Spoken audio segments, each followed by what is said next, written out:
CM Nitish Kumar की अध्यक्षता में हुई कैबिनेट की बैठक में कुल 129 एजेंडों पर मुहर लगी है। तो बड़ी खबर आपको बता रहे हैं, संभवतः ये बिहार कैबिनेट की आखिरी बैठक होगी इस सरकार की, और उसके बाद जो प्रदेश है वो चुनाव में चला जाएगा। बिहार में चुनाव आयोग की टीम आने वाली है और चुनाव आयोग की टीम 4 और 5 के बाद कभी भी ऐलान कर सकती है चुनाव की तारीखों का। तो आचार संहिता लागू हो जाएगा। तो ऐसी स्थिति में बैठक में कई बड़े फैसले लिए गए हैं और बम्पर 129 एजेंडों पर मुहर लगी है। तो आइए आपको बताते हैं कौन कौन से महत्वपूर्ण एजेंडे हैं जिन पर नीतीश कैबिनेट ने मुहर लगाई है। नमस्कार, दर्शक न्यूज देख रहे हैं आप, मैं हूं अनुराग।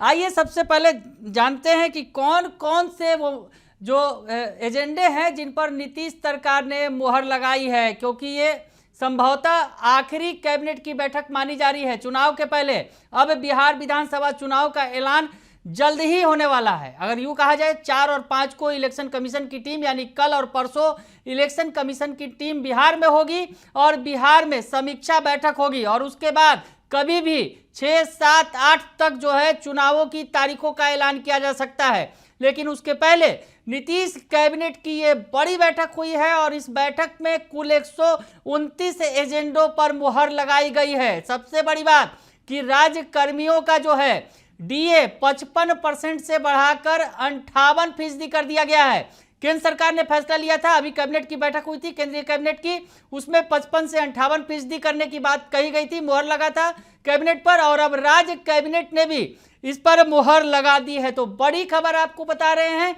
जो निकलकर सामने आई है कैबिनेट से। कैबिनेट की बैठक में बिहार सरकार के कर्मचारियों के लिए खुशखबरी आई है। 55% से बढ़ाकर महंगाई भत्ते को, यानी डेयरनेस अलाउंस जो है डीए है, उसे 58% कर दिया गया है। और उसके अलावा केंद्र सरकार इसके पहले फैसला ले चुकी है और अब बिहार सरकार ने भी इसमें मुहर लगा दी है। तो बड़ी खबर आपको बता रहे हैं, बिहार में फिल्म और नाट्य संस्थान की स्थापना के लिए कैबिनेट में स्वीकृति मिली है। उसके अलावा एएनएम कर्मियों का मानदेय बढ़ा है। तो बड़ी खबर है, एएनएम कर्मियों के लिए भी खुशखबरी है, और एएनएम कर्मियों का राज्य के शहरी क्षेत्र में टीकाकरण अभियान के लिए संविदा पर नियोजित एएनएम कर्मियों का मानदेय 11,500 से बढ़ाकर 15,000 करने और 5% वार्षिक मानदेय वृद्धि की जाने की स्वीकृति दी गई है। तो बड़ी खबर आपको बता रहे हैं, नीतीश कैबिनेट की संभवतः आखिरी बैठक हुई है जिसमें बम्पर 129 एजेंडों पर मुहर लगाई गई है। तो आपको कैबिनेट पे क्या क्या बड़े फैसले हुए हैं ये आपको बता रहे हैं। आगे बढ़ते हैं, बताते हैं आपको कि छात्र छात्राओं की स्कॉलरशिप दोगुनी कर दी गई है। शिक्षा विभाग के तहत हम आपको बताएं कि स्कूली छात्र छात्राओं की स्कॉलरशिप दोगुनी कर दी गई है। कैबिनेट में इसकी स्वीकृति दी गई है। क्लास 1 से 4 तक 600 से बढ़ाकर 1200, और 5-6 के लिए 1200 से बढ़ाकर 2400, क्लास 7-8 के लिए 1800 से बढ़ाकर 3600, और क्लास 9-10 के लिए 1800 से बढ़ाकर 3600 कर दिया गया है। तो स्कॉलरशिप की राशि दोगुनी कर दी गई है, डबल।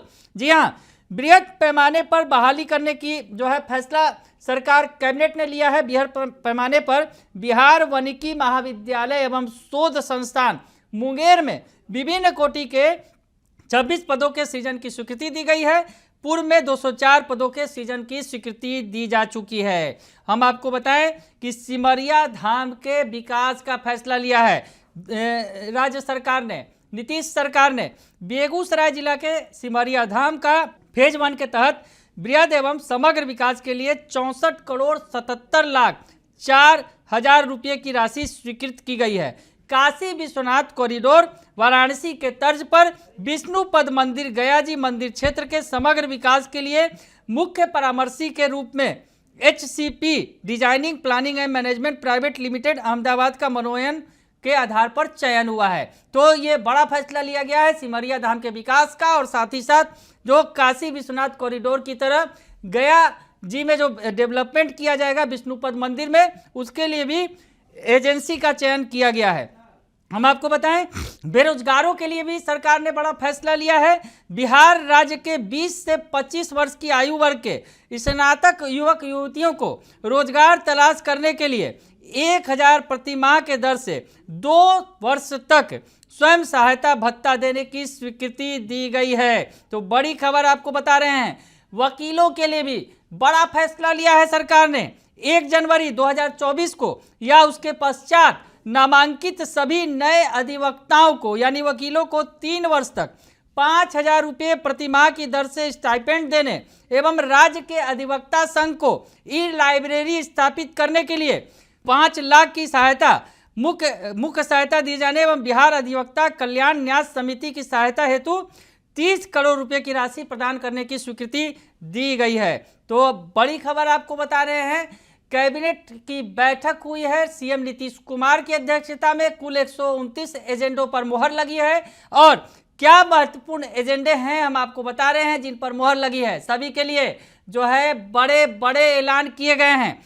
आपको बताएं कि बिहार स्टूडेंट क्रेडिट कार्ड योजना के तहत अधिकतम 4 लाख रुपये शिक्षा ऋण सभी आवेदकों को ब्याज रहित देने और 2 लाख तक के ऋण को अधिकतम 5 वर्ष से बढ़ाकर 7 वर्ष और शेष राशि को 7 वर्ष में बढ़ाकर 10 वर्ष में वापस किए जाने की स्वीकृति दी गई है।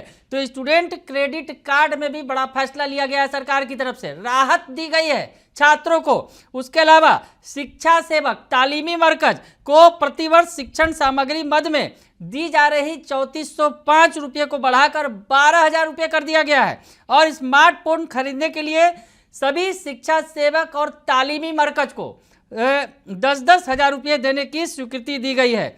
सेना के सेवानिवृत्त चालकों की स्वीकृति मानदेय की राशि 25,700 से बढ़ाकर 30,000 रुपये कर दी गई है। तो ये भी बड़ी खबर आपको बता रहे हैं। जिस तरह से सेना के चालक जो 102 के जो चालक हैं जो सेना से सेवानिवृत्त हैं वो कर रहे थे, लगातार प्रदर्शन कर रहे थे, मांग कर रहे थे, तो उनके भी मानदेय को बढ़ा दिया गया है। 25,750 रुपये से बढ़ाकर 30,000 रुपये मानदेय कर दिया गया है। तो बड़ी खबर आपको बता रहे हैं, सरकार ने कई बड़े फैसले लिए हैं।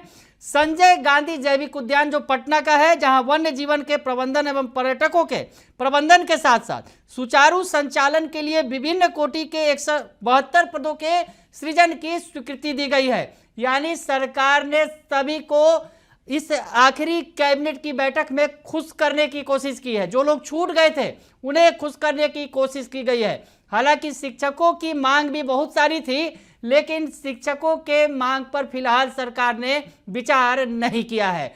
तो आखिरी कैबिनेट की बैठक में सबके लिए सरकार ने कुछ कुछ दिया है और नीतीश सरकार ने बम्पर 129 एजेंडों पर मुहर लगाई है। बने रहिए दर्श न्यूज के साथ, तमाम खबरों से आपको अपडेट रखेंगे। फिलहाल के लिए इतना ही, धन्यवाद।